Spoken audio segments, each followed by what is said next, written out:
Everyone envied me for marrying into a wealthy family right after graduating from college. With an unlimited allowance, I lived a pampered life as a rich wife, spending my days arranging flowers, doing skincare, and enjoying afternoon tea. People thought I was incredibly lucky. My best friend Vivian Palmer was no exception. Unlike me, she started working in a factory after graduation, enduring long hours of overtime. She also married an ordinary man, and over the years, she gained weight. At our recent college reunion, our former classmates remarked that we were now worlds apart. Vivian's face darkened on the spot. Before the gathering ended, she slammed the table and left. I felt bad, and had been trying to meet up with her to talk. But before I could see her, I found myself trapped in her body instead. Staring at Vivian's reflection in the mirror, I was utterly dismayed. The face in the mirror looked bloated and pale, with sagging under-eye bags and bloodshot eyes. Her greasy hair clung to her scalp in clumps, as if it hadn't been washed in ages. A strange odor lingered on her body. I had no idea what had happened to her, but I decided to return to my villa first. This body was too heavy. By the time I finally reached the villa entrance, I was gasping for breath. My shirt was drenched in sweat, and my face was slick with oil mixed with perspiration, making me feel sticky and uncomfortable. I had tried persuading Vivian to lose weight before, but she always dismissed it, saying that life was already tough enough and dieting would be inhumane. Over time, she had completely let herself go, making this body unbearably sluggish. As someone who had always been disciplined, I found it impossible to adapt to this sudden heaviness. The moment I steadied myself, I bent over, clutching the iron gate, and retched violently. "Do you have no manners? How can you throw up at someone else's door?" A servant's scolding came from inside the iron gate. I looked up and saw the servant, but more importantly, I saw myself standing behind her. A thought flashed through my mind. If I'm in Vivian's body, then who is occupying mine? I stared past the servant at the woman stepping forward, wearing my face. A terrible suspicion began to take root in my heart. "Vivian?" I called out tentatively as she dismissed the servant and walked through the iron gate to stand in front of me. For a brief moment, a flicker of unease crossed her face. I was right. Vivian and I had swapped bodies. Before I could demand answers, she smirked and pointed at me with undisguised glee. "From today onward, you are Vivian, and I am Jeanette Yates. Your rich wife's life is mine now." I was furious. "What did you do?" "Just a little trick to swap our bodies. Your happiness now belongs to me, and as for you, you can rot away in my miserable life." Vivian's expression twisted with crazed excitement. Her words became even more brazen. "Don't even think about switching back. As long as I refuse, you'll never get your body back. Just accept it. Even if you tell others the truth, no one will believe you. And if I wanted to get rid of you, it would be as easy as crushing an ant." I fell silent, staring at Vivian's smug, distorted face. My heart a tangled mess of emotions. We had been best friends for so many years. It would be a lie to say I wasn't hurt, but I wasn't ready to give up just yet. I reached out, grabbing her hand, still speaking gently. "Vivian, my life isn't as happy as it seems, and yours isn't as bad as you think. We don't have to do this." Vivian shoved me away harshly, her face dark with anger. "Stop lying to me. This is the happiest I've ever been." I gazed at the face that used to be mine. Finally, I sighed and asked, "Are you sure you want to go through with this?" "Of course. I went through so much trouble to swap with you. Even if I die, I'll never give this body back." Vivian's tone was resolute. "All right," I agreed without hesitation. Seeing the momentary shock on her face, I nodded firmly and said seriously, "From today onward, Jeanette's life is yours." From now on, she was Jeanette and I was Vivian. I generously handed over Jeanette's happy life to her. Without looking back, I left the villa and returned to Vivian's home. Earlier, I had left in such a rush that I hadn't noticed my surroundings. But as I opened the door again, the sight before me left me stunned. The living room was an absolute mess.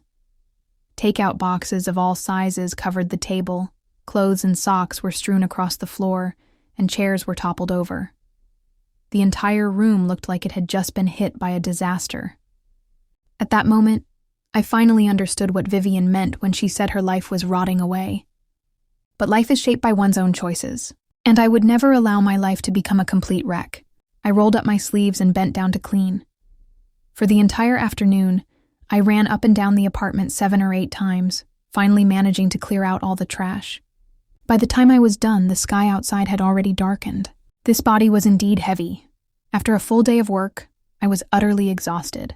I forced myself into the bathroom, took a quick shower, and changed into clean clothes. Just as I stepped out of the bedroom, I heard the sound of a key turning in the door lock. A man walked in. He took a step into the living room and suddenly stopped. He was tall and slender, not particularly handsome, but fair-skinned and pleasant-looking, with a natural warmth to him. He was staring at me, his gaze filled with surprise. I stood there, unsure of what to do. Having been Vivian's best friend for so many years, I naturally recognized him. Vivian's husband, Cedric Palmer. But now he was my husband. I looked up at him, my fingers unconsciously tightening around the hem of my shirt. Even though I had accepted the reality of being Vivian, Cedric was still a stranger to me. As he walked toward me, my mind raced through countless possible responses. But before I could say anything, he spoke first. "Did you clean up?" There was doubt in his voice. His gaze made me a little nervous. Not knowing how Vivian usually interacted with Cedric, I simply forced a smile and replied, "Dinner is ready. Go wash your hands." Cedric's expression grew even more complicated. He stood there, studying me for a while, before silently heading to the bathroom. By the time I brought out the dishes, he was already seated at the dining table. His back was to me, his fingers lightly rubbing the tabletop as he muttered something under his breath. Noticing my approach, he quickly pulled his hand back. When I sat down, his gaze carried an extra hint of curiosity. The atmosphere felt a little awkward. Meeting Cedric's probing gaze, I quietly handed him his plate. The dishes on the table were all carefully prepared. What Vivian never knew was that although I had married into wealth, I wasn't someone who had never touched housework. In fact, my cooking skills could rival those of a professional chef. During family banquets, I was often responsible for preparing an entire feast, working nonstop for 7 or 8 hours. I had to run back and forth between the dining hall and the kitchen, and even after the banquet ended, I had to stand by the table, serving dishes while enduring harsh critiques. Sometimes, the food I had painstakingly prepared would be discarded like garbage. But I never truly hated cooking. Before I got married, I had even looked forward to a simple life of shared meals, just like this moment. I glanced at Cedric across the table. The table was small, the dishes were few, and neither of us spoke much. Yet, I felt an unexpected warmth and a rare sense of ease. And Cedric seemed to really enjoy my cooking. Seeing how quickly the 4 plates were emptied, I couldn't help but glance at him again. He maintained his usual calm demeanor, but the tips of his ears were slightly red. Setting his plate down, he looked up at me, his gaze softening. "Have you thought it through? Are we continuing this marriage?" he asked. I froze. What is he talking about? Had Vivian planned on leaving Cedric before? I know I can't give you a wealthy life. I can't offer you the kind of luxury that your best friend enjoys. So, if you have other plans, I'd understand. But as I promised before, as long as you are my wife, I will treat you well. Cedric's expression was serious. His words made my eyes sting. The man in front of me wasn't dressed in designer brands, nor did he exude an air of wealth and privilege. But there was a warmth in his features, a gentleness in his words, like the golden rays of a spring morning shining down on me. He made me feel secure. Cedric had an aura of quiet reliability. I let out a sigh. I had told Vivian before that her life wasn't as terrible as she imagined. After a moment of silence, I stood up, lowered my head to gather the dishes, and responded softly. "Honey, I was wrong before. I've thought it through. From now on, living our own life well is what matters most." I sensed Cedric pause for a second. Though I didn't look up at him, I could feel the heat of his gaze intensifying. Then, a hand reached over and took the dishes from me. Cedric's voice followed. "I'll wash the dishes. You've worked hard, my love." Cedric was busy. As soon as he finished dinner, he was called back to work overtime. After he left, I secretly let out a sigh of relief and collapsed onto the couch. The excess fat around my waist piled up in layers, sinking slightly into the cushions beneath me. I pinched my waist, feeling a little disheartened. Ever since I got married, my weight had never gone above 180 pounds. That perfect figure had been the result of years of strict self-discipline. But now, this body clearly needed some proper care. I took out Vivian's phone, unlocked it, and opened the Notes app. Within minutes, I had drafted a detailed weight loss plan. Just as I finished, a new message popped up on the screen. I clicked on it. The sender's name was saved as Dame Nouveau Riche, and the message contained a video. The video showed an extravagant walk-in closet filled with dazzling jewelry. Hundreds of luxury items gleamed under the light. I stood in front of a mirror, wearing a diamond-studded evening gown, carrying more than a dozen designer handbags in my arms. Dame Nouveau Riche. What a shame. My dear husband is away on a business trip, so he won't get to see how gorgeous I look. Jealous? My life is your dream, but too bad. Envy won't get you anywhere. I let out a laugh, shaking my head. Vivian, no, Jeanette now.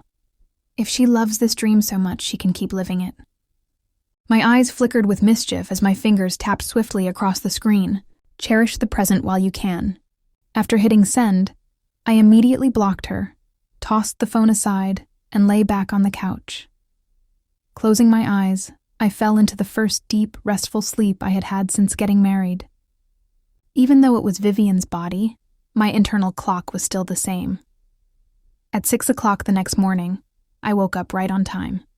For a moment, as I opened my eyes, I thought everything that had happened yesterday was just a dream. But when I saw Vivian's face staring back at me from the mirror, I quickly sobered up and smiled. I was finally free. Letting out a deep breath, I felt as if even this heavy body had become lighter. I clenched my fists at my reflection, got dressed, and decided to go for a morning run. This body was mine now, and I wasn't going to neglect it. Just as I stepped back inside, I noticed a pair of men's running shoes by the entrance. I assumed Cedric had returned. But when I walked in and glanced around, he was nowhere to be seen. There was breakfast waiting on the dining table. As I walked closer, I noticed a sticky note beside it. I'm heading to bed first, don't forget to eat. I opened the bag. The breakfast was packed in an insulated container and was still warm. The door to the guest bedroom was closed, and the apartment was quiet, except for the occasional chirping of birds outside. Magpies, it seemed. The sound put me in a good mood. For the sake of my diet, I only ate a boiled egg. Jeanette didn't need to work, but Vivian did. We had both majored in accounting. The difference was that I had gotten married right after graduation, while she had joined a major corporation. Fortunately, I had never let my professional knowledge slip over the years. It only took a few days for me to get back into the groove and adjust to the job. In fact, I had even received praise for correcting a financial report. Vivian, you're much more meticulous than before. That's the right attitude. Now I have a reason to apply for a raise for you. My supervisor had come all the way to my desk to compliment me, his face full of approval. A rare sense of pride surged within me. It had been so long since anyone had acknowledged me. For years, all I had received was doubt and criticism. Now, being recognized so suddenly, I was so overwhelmed that my fingers trembled slightly. After the supervisor left, a coworker leaned over curiously. Vivian, didn't you always say work was pointless compared to marrying rich? That no matter how hard you worked, it wouldn't make a difference? Why the sudden change of heart? I hadn't expected Vivian's reputation here to be this bad. I chuckled, shook off my thoughts, and focused on my screen. Keeping my tone serious, I replied, The old me wasn't very bright. Don't take my past words too seriously. The coworker was momentarily speechless. She stared at me for a while, then suddenly asked, Vivian, have you lost weight? Jeanette organized a class reunion under the pretense of apologizing to me. She claimed that she had hurt Vivian's feelings at the last gathering, so she had specially arranged a banquet in the largest private room of a hotel under her husband's name, hoping everyone would attend. There was no way for me to avoid it. Not that I had planned to, but just as I was about to leave work, a last-minute meeting was called. By the time I arrived at the venue, Nearly all of our classmates were already there, drinking and chatting enthusiastically. The moment they saw me, the atmosphere turned slightly awkward. Well, the guest of honor has arrived. Vivian, you should be grateful. Jeanette put this whole gathering together just for you. The class president stood up and walked toward me, holding a bottle of 1970 Romanée Conti. My heart sank. I glanced toward Jeanette, who was seated at the head of the table. She was wearing a hot pink mini dress, paired with an extravagant diamond jewelry set. A ruby-studded tiara sat atop her head, and a limited-edition platinum handbag rested beside her. Her heavy makeup and lavish outfit screamed wealth and status. Without thinking, I blurted out, "Does your husband, Herbert Yates, know you took out this bottle of wine?" The words had barely left my mouth before I regretted them. As expected, Jeanette's expression immediately darkened. She scowled and snapped, "Vivian, I am his wife. Do I need to report to my husband just to open a bottle of wine?" She deliberately emphasized the words, "my husband." The people around us picked up on her displeasure and chimed in. "Vivian, this is between a husband and wife. What gives you the right to butt in?" "Exactly. You and Jeanette may be best friends, but you're overstepping here. The whole hotel belongs to them. Forget one bottle. Jeanette could take 10 and no one would say a thing." A bitter taste filled my mouth as I looked at Jeanette, my gaze growing more complicated. She had no idea how terrifying Herbert truly was. There are still some bottles left, right? Put the unopened ones back. If Herbert finds out, it could be a huge problem. I couldn't help but warn her out of goodwill, but Jeanette saw my words as a challenge to her authority. She slammed the table and shot to her feet. "Vivian, are you Herbert's wife, or am I? Since when do you have the right to interfere with what's mine? You're not delusional enough to think you can take my place, are you? You'd better mind your own business." The room fell silent for a moment. Then Jeanette scoffed, crossing her arms. "To think I went out of my way to organize this reunion to mend our relationship." Her words were cruel and cutting. Not a single person in the room spoke up for me. Especially not the class president, who had been drinking the most from that bottle of Romanée Conti. My words had angered him so much that he shoved me and sneered, "Vivian, who do you think you are, acting like you own this place?" "That's right. Jeanette treats you kindly, calls you her best friend. But do you even realize the difference between you two? You're just a fat loser. You keep bringing up Herbert, but Herbert is Jeanette's husband. Are you out of your mind thinking you're his wife?" It was the first time I had heard an entire room of people hurl insults at someone all at once. The usually mild-mannered class president had a vicious side after all. The classmates who had always seemed friendly could turn their words into knives. At the head of the table, Jeanette looked down at me with smug satisfaction. Her eyes flickered, and suddenly, she covered her face and began sobbing. "Vivian, I know you've always wanted to seduce my husband. But Vivian, he will never, ever want you." The room erupted into chaos. Some people cursed at me. Others rushed to comfort Jeanette. Some grabbed my arm and demanded that I leave. Amidst the commotion, I caught a glimpse of the triumph hidden beneath Jeanette's fingers as she covered her face. "I never should have come tonight. Suit yourself." I tossed out the words, stood up, and left. Under the scornful and hostile gazes of my classmates, I walked out of the private room. But before I could get far, Vivian caught up to me. We stood at the entrance of the hotel. The night wind was sharp and cold, and the thin fabric of her dress did nothing to shield her from the chill. I couldn't help but speak first. "You got what you wanted. I won't be attending any more class reunions from now on. If that's what you were after, consider it done." I looked at her face, the face that used to be mine. It had only been a few days, yet pimples had already started appearing on her forehead, barely concealed beneath layers of makeup. I frowned slightly. My skin had never been perfect, prone to acne and dark spots, so I had always been careful with my diet, avoiding excessive sugar and oil. But in just a few days, her body was already spiraling out of control.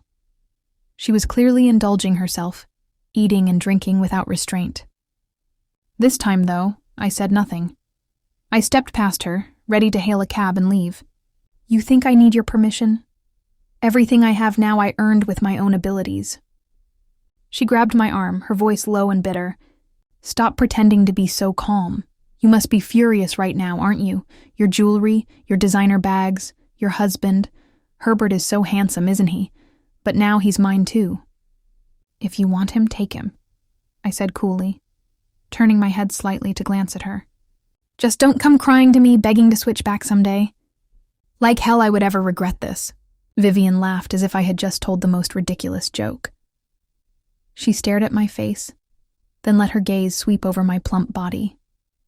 Finally, she let go of me and took a dramatic step back, sneering.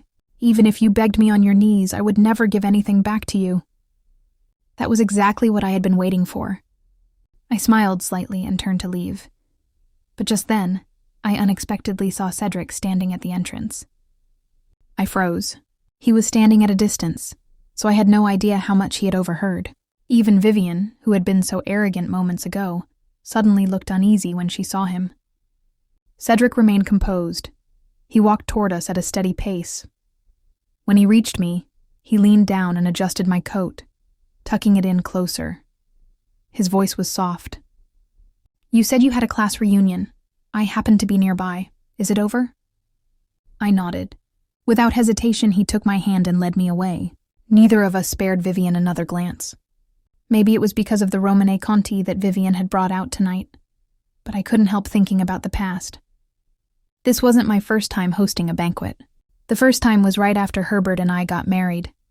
My uncle from abroad was visiting, and in an attempt to show off, my parents arranged a banquet at Herbert's hotel. They even opened a bottle of Romane Conti. Herbert hadn't attended that night, but later, I told him about it myself. And then he hit me. Herbert had always been two-faced.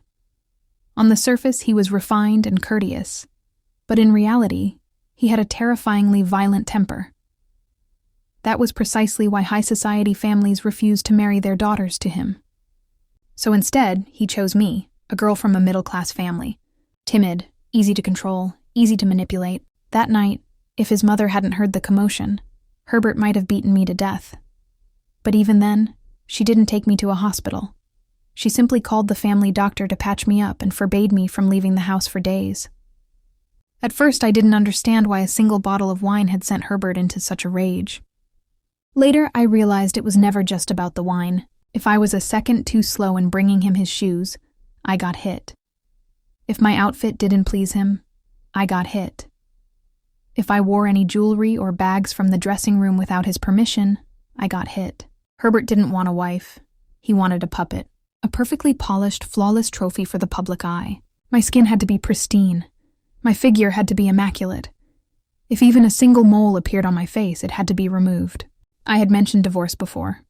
But my family was powerless against the Yates family. And worse, my parents didn't even care. When they heard Herbert had hit me, their response wasn't anger. It was blame. If Herbert tells you to do something, just do it. He works so hard outside. What's wrong with him blowing off a little steam at home? Rich people always have their quirks. Divorce isn't an option. If you leave him, your brother's job at the Yates family will be gone. It's not like Herbert is going to kill you. Just rest up for a few days and you'll be fine. So I learned to be obedient. I spent every day walking on eggshells, following Herbert's every order to the letter. And for the past year, my careful obedience had at least spared me from another slap. But now, all I could do was pray that Herbert's business trip would last as long as possible. That night I had a nightmare. I dreamed of Herbert beating me. His twisted face, his heavy fists, his vicious curses. The pain was unbearable, but I couldn't escape. In the end, I couldn't take it anymore. I pushed him away with all my strength. Thud! A loud noise jolted me awake.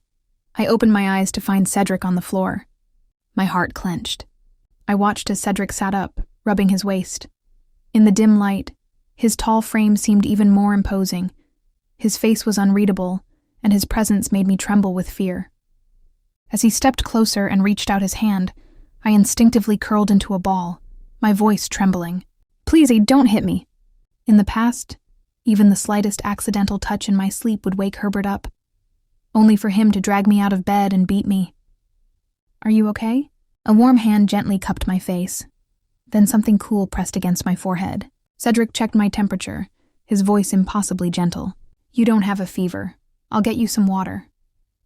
I sat there, frozen. I watched as he got up and turned to leave.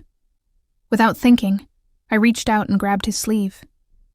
Cedric looked down at me, a flicker of confusion in his eyes. Seeing that I wasn't saying anything, he sat back down and lightly stroked my face. His fingers were cool against my skin, soothing, comforting. I stared at him blankly, suddenly feeling like everything happening at that moment was unreal, as if it were a dream. However, if this was a dream, I hoped I would never wake up. The next day was my day off, but when I woke up, Cedric was already gone. Thinking about last night, my face flushed slightly. Nothing had happened between us, yet he had held me in his arms as we slept through the second half of the night. Spending time with him, I had slowly come to see his good qualities. He wasn't romantic and never spoke sweet words, but after I cooked, he would clean the table and wash the dishes until they sparkled. He always left the house earlier than I did, yet he never forgot to take out the trash. When he didn't have to work late, he would help clean the apartment. If he had an early morning after a late shift, he would bring me breakfast. He was steady, reliable. He made me feel safe. "So Vivian, do you really know what you've gotten yourself into?" I thought. Just as my thoughts wandered, a loud pounding on the door snapped me back to reality. Startled, I slipped on my slippers and went to open it. The moment I did, Vivian's wailing accusations filled the air. "You're going to get me killed!" Vivian's injuries were lighter than I had expected. One of her eyes was bruised, 5 red finger marks streaked across her cheek, and her lips were split. She was wearing long sleeves and pants, but even without seeing underneath, I could imagine the bruises covering her body. Still, compared to when I had my ribs broken and spent 3 months bedridden in a hospital, the fact that she could still walk, run, and stand here crying was already a blessing. "Jeanette, what kind of hellish life were you living? That man is insane." The moment he saw me, he made me step on a scale. When he saw I had gained 10 pounds, he ordered the maids to stop giving me food starting tomorrow. When he noticed the pimples on my forehead, he immediately scheduled a skin treatment at the hospital. "He's a lunatic." I refused, so he slapped me. Then he found out I opened one of his bottles of wine and he beat me like he was trying to kill me. If I hadn't run fast enough, I'd be dead by now. Vivian sobbed uncontrollably, her whole body shaking as she recalled the horrors of last night. Then, as if suddenly remembering something, she lunged forward, grabbing my hand in a death grip. "Let's switch back. Herbert just texted me saying that once he catches me, he's going to beat me to death. I don't want this anymore. You can have your Mrs. Yates title back. Jeanette, you're Herbert's wife, not me." Vivian clung to my hand, her nails digging into my skin. "Vivian, isn't this the life you wanted? The one you earned with your own ability?" Expressionless, I pulled my hand away. "I asked you before." Vivian froze. Her eyes turned red again, her mouth opening as if to argue, but no words came out. She had been the one who agreed to switch. Back then, she thought she was stepping into a life of luxury, a dream existence in the Yates family. Never once did she imagine that reality would be nothing like she expected. "He's going to kill me. Jeanette, you're used to being beaten, so you're not afraid, but I am. Herbert isn't human. What's the point of all that money if I don't even live to enjoy it?" Vivian stared at me desperately. When she saw I wasn't moved, she made a split-second decision and dropped to her knees, clutching my legs as she wailed. "Jeanette, I was wrong. I was really wrong. Please, let's switch back. As long as you agree, we can do it. I swear I won't ever try to take anything from you again." She raised her hand in oath, but my expression remained calm. I simply looked down at her and said, "You already tried last night, didn't you? And you found out that without my consent, you can't switch back. You came to me because the system told you that body switching requires both parties to agree, didn't it?" My words hit Vivian like a bolt of lightning. She stood frozen in place. "How do you know that?" She shrieked at me.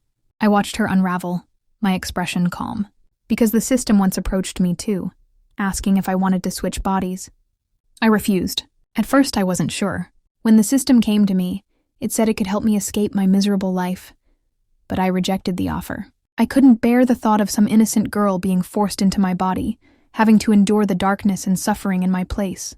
Marrying Herbert, though I had been deceived, was still my choice. So I deserved to rot in this hell. What I never expected was that Vivian would make a deal with the system and willingly swap bodies with me. The moment I found myself trapped in Vivian's body, I wasn't entirely certain. But when I saw her at the villa and heard her speak, all I could feel was helpless amusement. I never imagined someone would actually envy my miserable life. The day I came to see you, I asked if you were sure you wanted to switch. That was your last chance. I told her the truth, then pushed her aside and stepped away. A fair trade. Vivian seemed frozen in time, holding her stiff posture for what felt like forever. Then, as if a dam had burst, she lunged at me in a frenzy, hitting me wildly. I don't believe it! I'm the real Vivian. Give it back to me. Give me my body back. I don't want this anymore. Even though she was stuck in my weak and fragile body, her desperation made her terrifying. Just as I reached my limit and was about to fight back, someone pulled her off me. It was Cedric. He yanked Vivian away and tossed her straight into Herbert's arms. I'm not Jeanette, let go of me.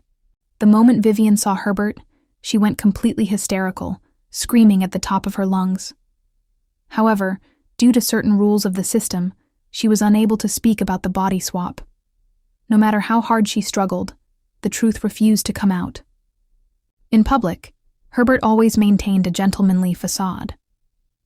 He handed Vivian over to his bodyguards, then turned to us with a harmless smile.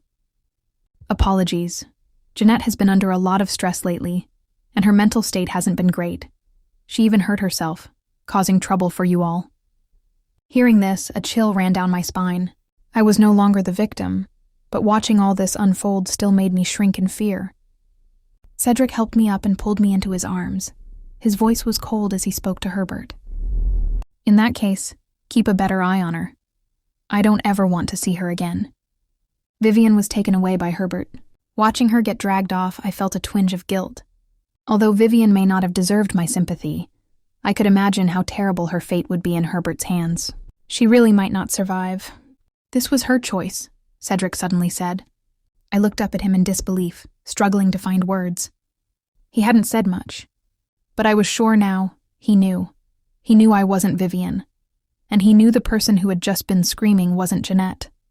I swallowed, then gently pulled my hand away from Cedric's grip, lowering my eyes. I said softly, Cedric, I know this wasn't my intention, but if you can't accept it, we can... The word divorce was on the tip of my tongue, but I couldn't say it. Even though our time together had been short, I had already grown attached to this man, but I also knew the truth. This was deception.